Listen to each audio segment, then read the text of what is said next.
আমাদের চারপাশের প্রকৃতিতে অনেক কিছু রয়েছে। তার মধ্যে খেয়াল করবেন যে গাছগাছালি, এই সবুজ গাছের পাতা, এগুলো দেখলে কিন্তু আমাদের মনটা শান্ত হয়ে যায়। মন চায় এগুলোর ভিতরেই নিজেকে ডুবিয়ে রাখি। শহরে জীবন অনেক তিক্ততা দিয়ে থাকে আমাদেরকে, কিন্তু গ্রামীণ জীবন আমাদেরকে সুখ, শান্তি এগুলো দিয়ে থাকে। এর মধ্যে একটা সন্তুষ্টি কাজ করে, যেটা অন্য কোথাও কাজ করে না। আসলে প্রত্যেকটা জিনিসই আলাদা করে একটা সৌন্দর্য থাকে। গ্রামীণ জীবনেরও আলাদা একটা সৌন্দর্য রয়েছে। আপনি যখন রাস্তার পাশ দিয়ে হেঁটে যাবেন, দেখবেন রাস্তার দুই পাশে সারি সারি খেজুর গাছ লাগানো, কিংবা বিভিন্ন রকমের গাছগাছালি দিয়ে ভরা।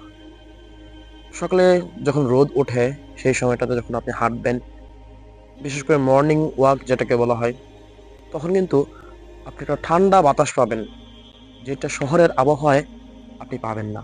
সর্বশেষ যেটা বলবো সেটা হচ্ছে, সৌন্দর্যের শুরুই হচ্ছে গ্রাম থেকে। গ্রাম থেকে গ্রামান্তরে কিন্তু সৌন্দর্যটা ছড়িয়ে পড়েছে বহির্বিশ্বে।